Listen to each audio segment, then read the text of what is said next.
Welcome back to the 10 Adventures podcast. This week, we're going to talk about the newest long-distance path in France, the HexaTrek. You may recall we had the founder of this trek, Thomas, on the podcast in 2022 to discuss what he was doing. And today we have Claire McCall on the podcast. Claire recently published her book, Hiking the Hexa, and we're going to talk everything about what walking the Hexa was really like. And we're also going to talk about doing this type of trip as a regular person, not some idealized athlete that we see on the homepage of almost any outdoor gear supplier these days. Hi, Claire. Welcome to the podcast. Hi, Richard. How are you going? So I'm excited to, listen in on what it was actually like to hike the HexaTrek. But for people that didn't listen to the episode, almost 2 years ago, can you describe what it is?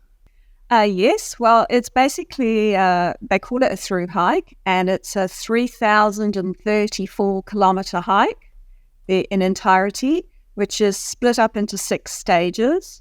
And it starts, you can go either way, southbound or northbound, but it starts on the border of Germany in a place called Wissembourg, and it goes through the Vosges, the Alps, the Doubs, the Jura, Ekran, and across the Pyrenees to a little town on the coast of the Atlantic, Hyundai. Excuse my French accent, not. So yeah, it's a bit of a trail, and the trails were all already there. They are mainly linking GR trails, so there's about 47 GR trails that they've linked up through this app, and it goes through the most spectacular national parks, about 14 national parks.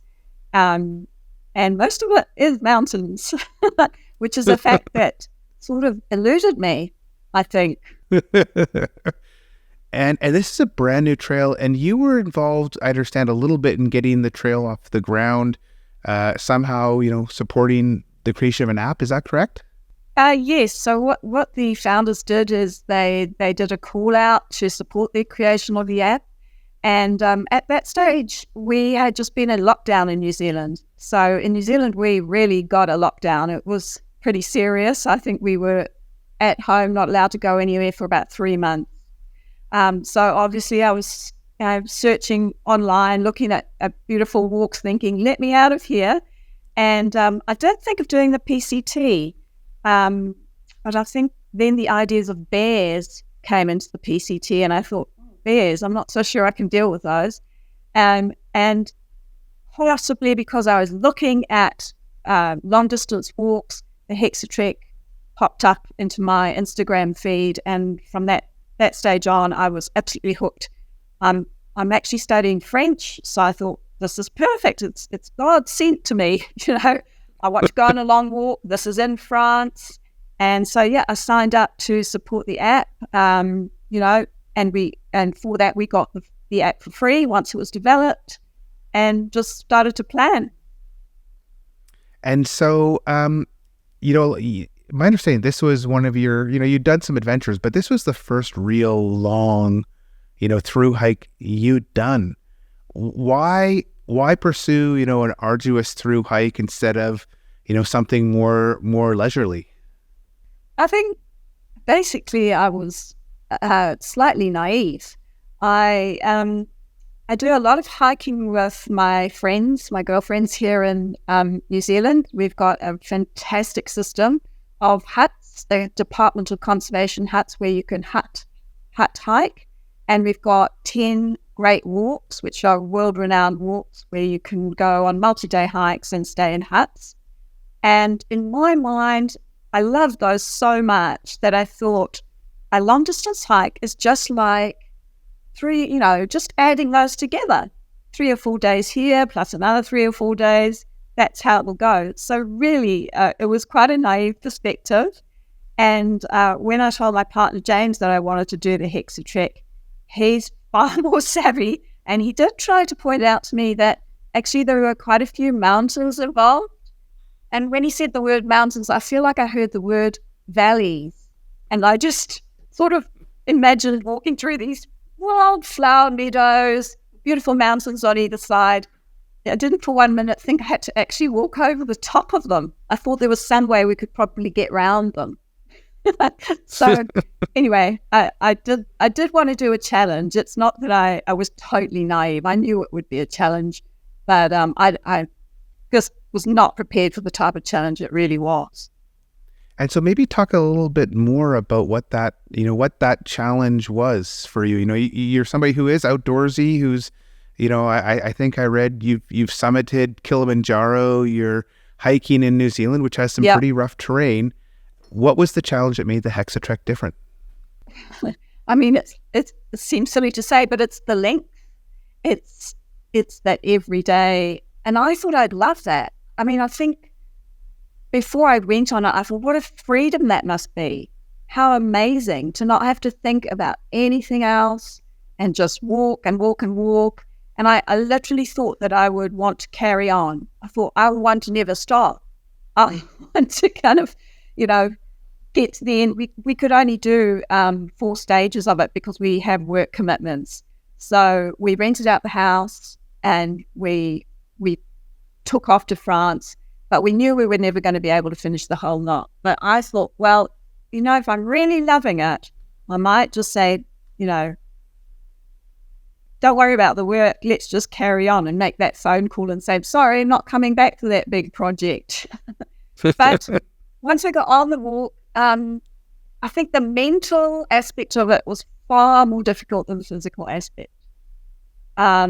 Just to keep going and going and going, and I found myself loving parts of it, the beautiful, gorgeous mountains. But then at about 2:30 every day, I'd come against a wall and go, "Are we actually there yet?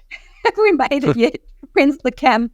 And and I also discovered so many more fears than I ever thought I had. I mean, who'd have thought I would ever have been frightened of cows? Suddenly I developed this absolute fear of cows. And I think it's because I'd done too much research. Yeah, I'm the same way. Oh, really? Oh, wow. Fantastic. Because I felt like a total idiot walking up to cows and going, I can't walk through these cows. And James said, well, you could go home or you can walk through the cows. I was like, well, what am I going to do? I'm going to walk through the cows. It's surprising. Cows look so docile, but when you get a herd of them charging over to you, I think they're just curious. Yeah. But they're big beasts. And in Europe, you're kind of always going through a cow field somewhere. And I always wonder, what the hell am I supposed to do here? And I always look around, where's a fence? What can I get around? And never had a bad experience, but they're frightening. They're frightening animals. They are, and the certain groups in certain parts of the walk, there were actually signs up because what's happened is that the wolf, the European wolf, has naturally reintroduced itself to. We were actually in Switzerland at that stage because for one part, the HexaTrek goes through a little bit of Switzerland. And the wolf has reintroduced itself to this area, and the cows are spooked. And you can tell because they have a far more aggressive nature than normal dairy cows down the bottom. So it's amazing what sort of fears you do discover you have that you never thought. So can you maybe describe what stages you did and the type of terrain you went through? So at first we thought we were going to start, this is coming from the Southern Hemisphere, we thought, well, we'll start in the south because it'll be warmer there in May. We started in May. So we'll start with the Pyrenees. And we were planning that. And then we joined this Discord group, which is a really good group. If anyone's thinking of doing the HexaTrek, then definitely join up the HexaTrek group on Discord. And you've got all these people, including the founders of the HexaTrek, there talking about different aspects. You can ask any question you like. And as soon as we put our plan on there, because we thought that there would be less snow because it was south and it was warmer, somebody went, you know that the Pyrenees are quite high in comparison to the Vosges, which are in the north. So you're likely to come across a hell of a lot of snow in the beginning of May. So we swiftly changed our plan and started walking through the Vosges. And the Vosges is stage 1. goes from Wissembourg all the way down to Lac Leman, which is Lake Geneva. And that's 670 kilometers.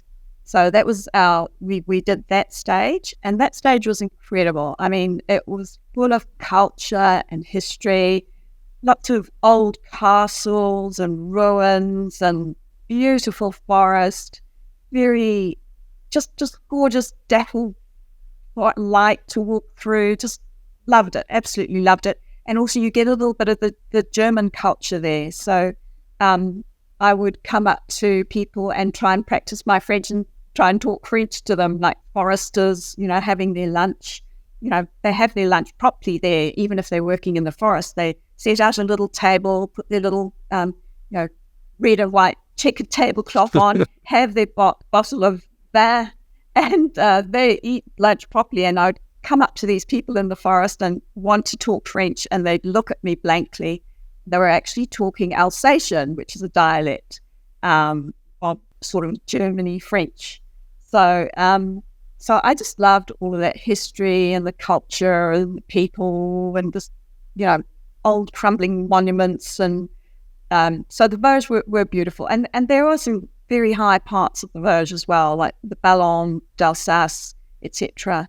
And also, what I loved about the Vosges is the refuges, which are, most of the ones in the Vosges are unguarded, which means they're not serviced. So they are huts that Club Vosgian members donate for free. You can sleep there for free.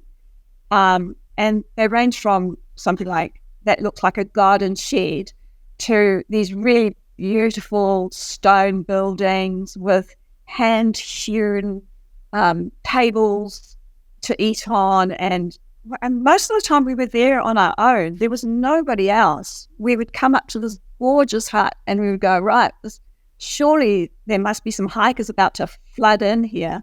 And there was nothing. We were just on our own. You'd make a fire. They leave a wood stock for you. I don't know how they do this all for free, but it's just an incredible system.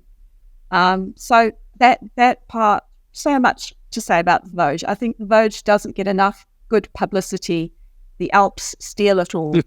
That's so true. Yeah. The Alps, it's always about the Alps. And they are stunning. I mean, we crossed Lake Leman and then we were into the Alps stage, which is the second stage that we did.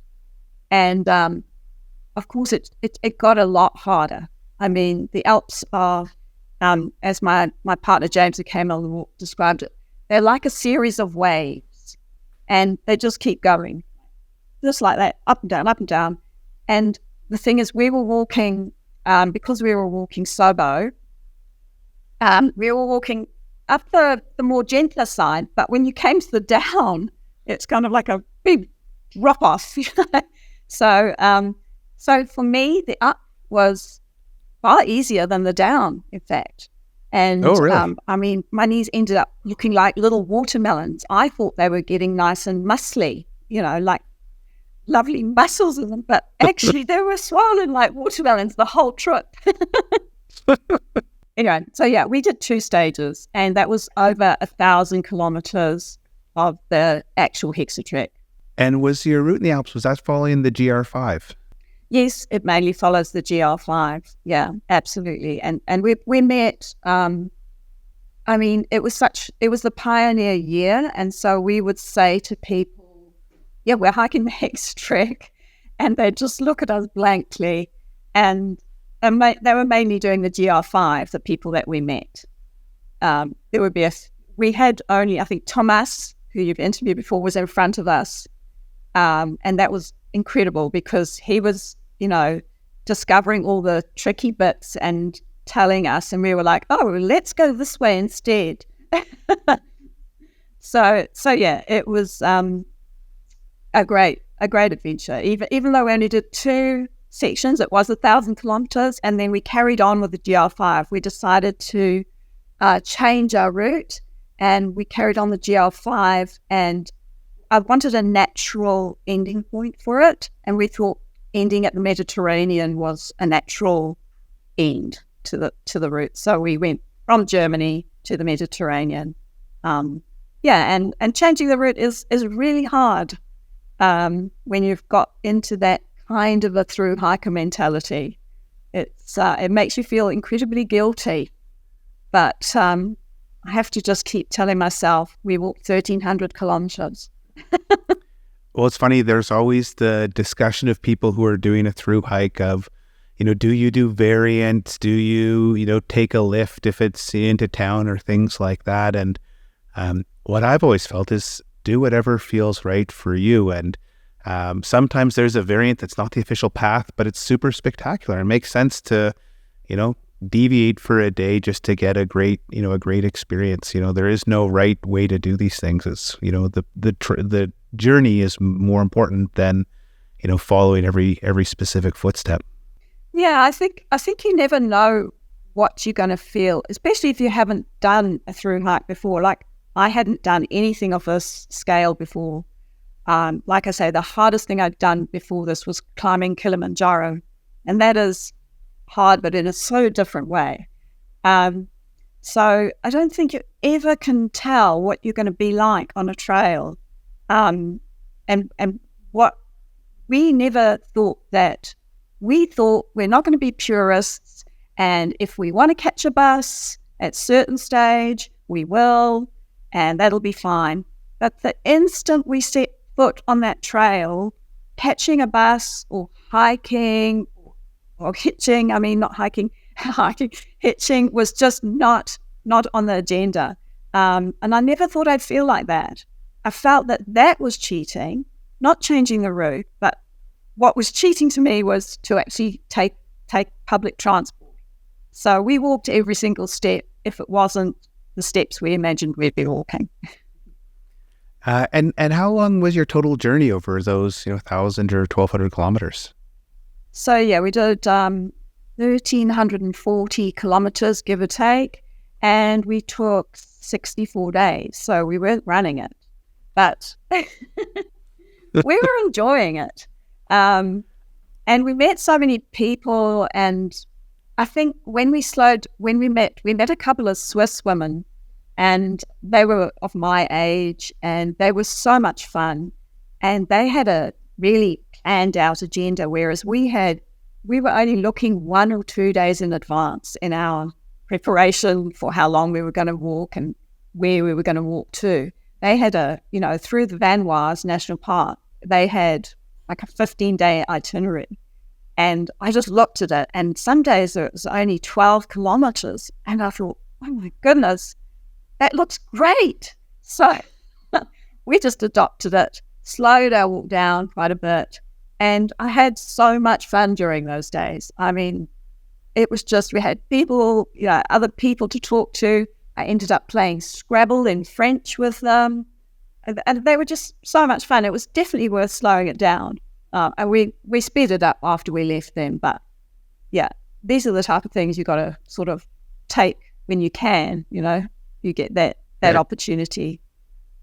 I think that's one of the nicest parts of going on, these types of trips, whether it's a bike trip or a walking trip, is you kind of find other people who are going about your pace, and for a day or a week, you end up just kind of getting to know them in a way that you never have these interactions, usually with people from different parts of the world.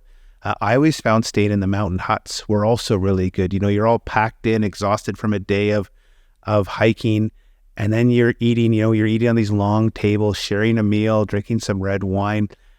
Did you stay at any of the huts as well, and were you able to find friendships there? The huts, we definitely stayed in serviced huts, which here in New Zealand, that a hut is basically a bed, and you definitely cook your own meal. So to find these serviced huts in France was incredible. I just can't believe they get all the ingredients up there. It's just unbelievable. Some of the remote places that you can actually stay and be in relative luxury. So love the hut experience. And yeah, we did meet people at the huts, but the main people we met were the two Swiss women. I'm guessing because they were like midlife hikers like myself, we really gelled with them.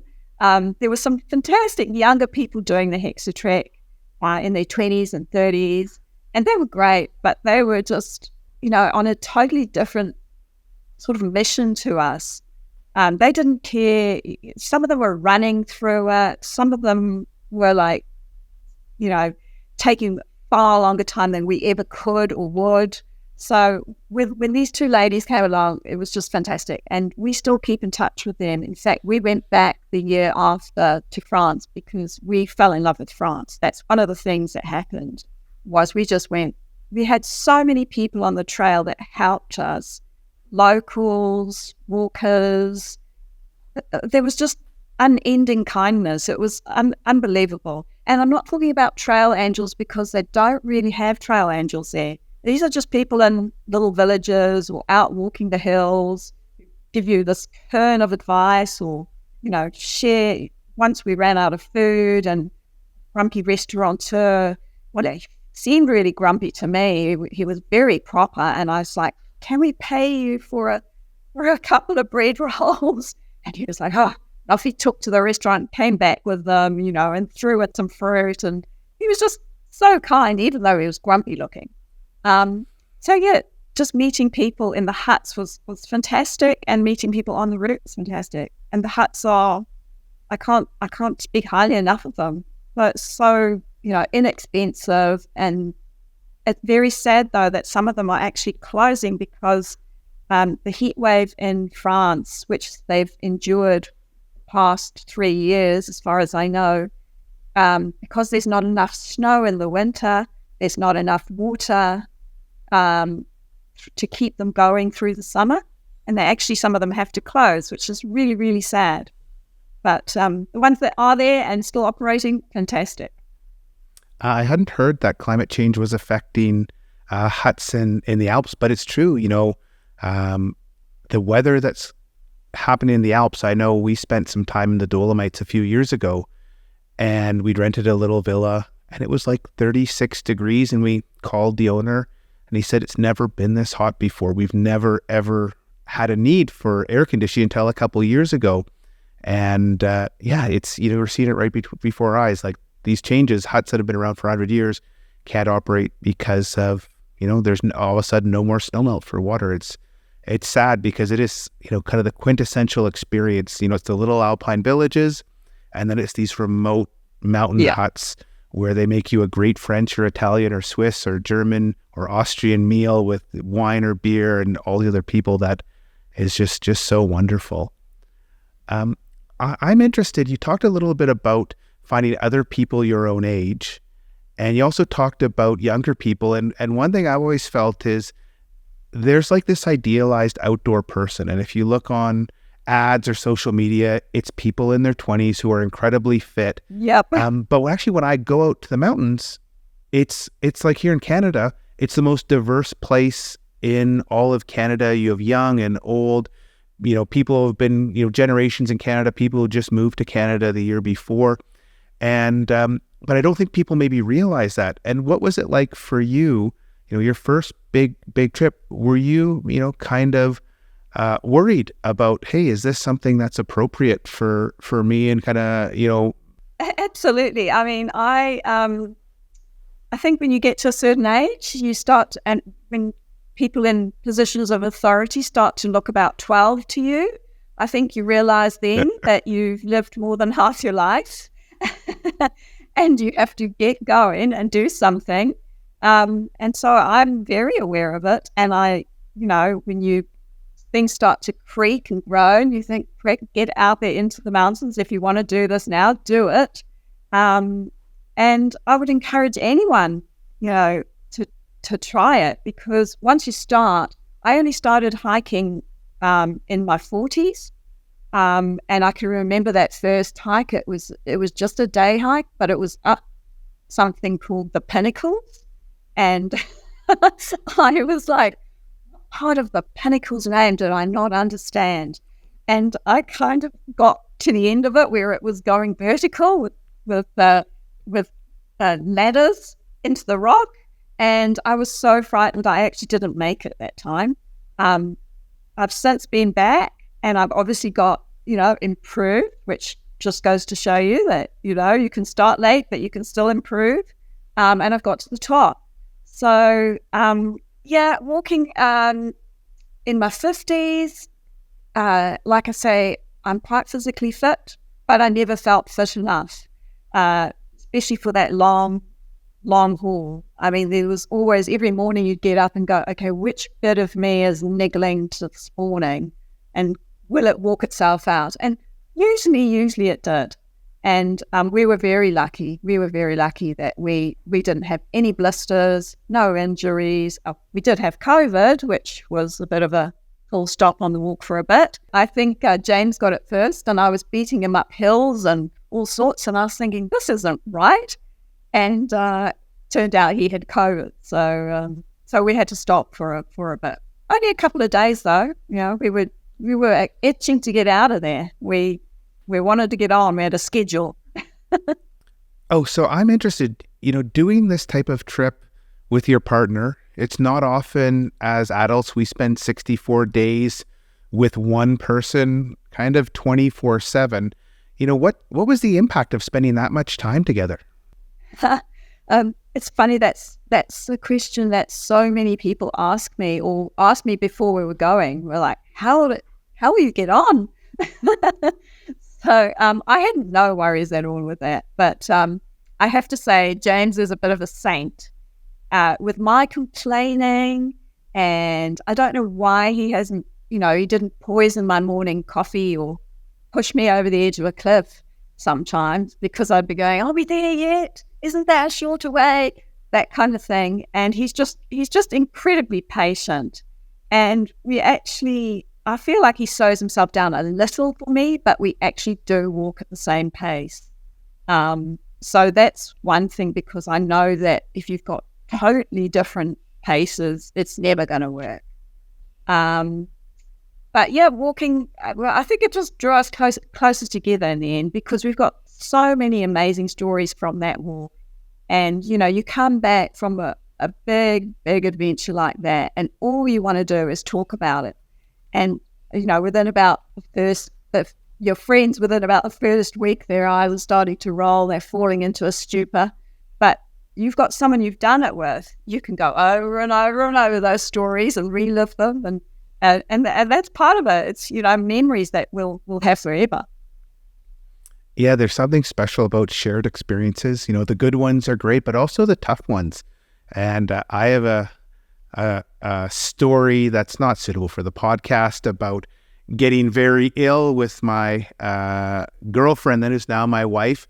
And yeah, we still talk about it once or twice a year when we're out backpacking, because it's those hard things that you endured together that I think, really it adds something to relationships. Yes. I mean, you definitely have to have the right person, because I think somebody else might have just left me. I mean, there was one instance where James was saying, because he was the navigator, of course, I don't think we would have made it very far with me being the navigator. And I would always be asking, well, where is this next certain point? And he would say, just around the corner. And then one day I said, where is it? Where is the lake? And he said, it's just around the corner. And I said, which corner? And because we kept going round these mountain bends, and I kept expecting it to appear, and it wasn't there. And he said, that corner, and he stomped off. And I thought, right, I'll do it all by myself. But, I came round the corner, and there he was, waiting for me. And we finally found the lake, had our lunch together, and really it didn't last long. That was the only time we ever had a bit of a fallout. You wrote a book after your trip, and I think that's really interesting. And I'm wondering, does writing a book change, how you reflect back on your trip? Do you feel like you have a different experience because you not only did it, but then you've spent months reflecting and reliving it while writing your book? I think it's a fantastic thing to do, because even if it's not a book, if you write a journal after you've come back, because it's so easy to forget things, and especially when it's a 64-day process, and most people spend about 4 or 5 months doing the whole HexaTrek. It's just a great process just to go through your photos and write things and remember people's names and write things. I'll remember that happened in that spot, because otherwise it's very easy to forget it. But writing the book has been a challenge, self-publishing the book. probably a bigger challenge. The writing wasn't so much because I'm actually a journalist, so I'm used to writing stories about adventures and things like that. But I feel like having the book out there has changed my view of I've had some people say, but you didn't finish the HexaTrek. How can you even write about it?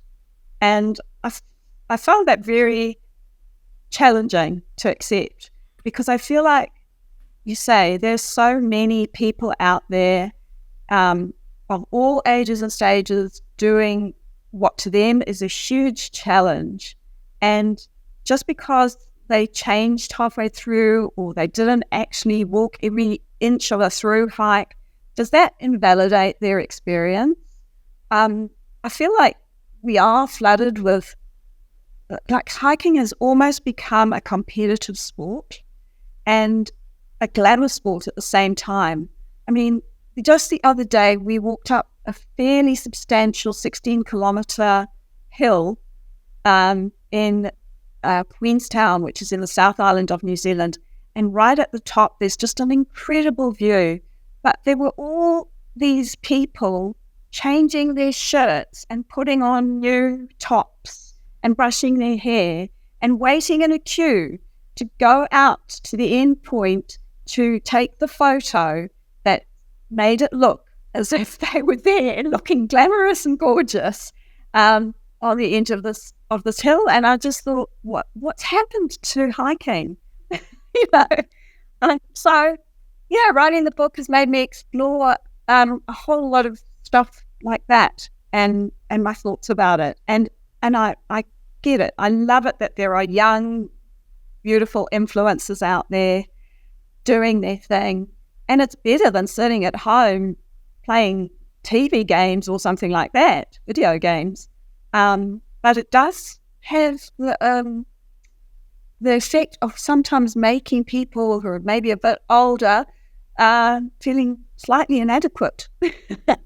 It is strange. I don't understand there's a famous lake here in the Canadian Rockies, and if you go up there in summer, you'll just see literally a line of people taking the exact same shot. It's always, a young woman dressed up very glamorously with her arm hanging back and her partner's holding the hand, taking the photo, and you can see 50 people doing the exact same shot. If you just go on Instagram, every day there's 50 or 100, probably more than that, because it happens every 10 minutes. And it's interesting how people experience nature now, and they experience these things. And I'm not a social media guy, so it doesn't make sense to me.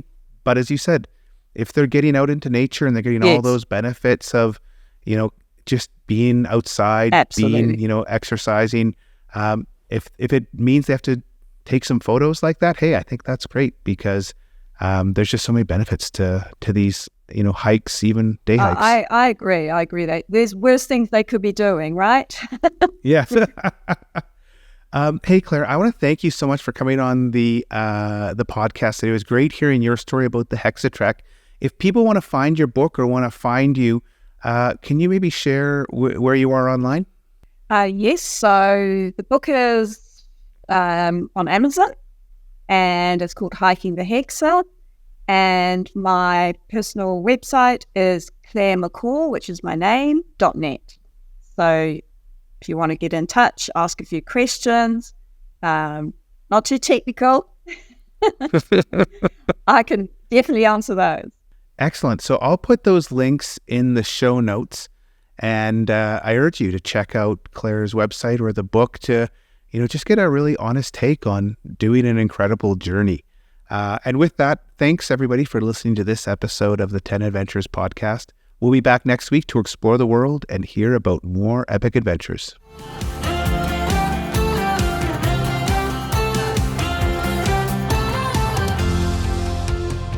Start planning your own adventure by visiting us at 10adventures.com and listen to other episodes of the 10 Adventures podcast on Amazon Music, Apple Podcasts, Spotify, or anywhere else you find your podcasts.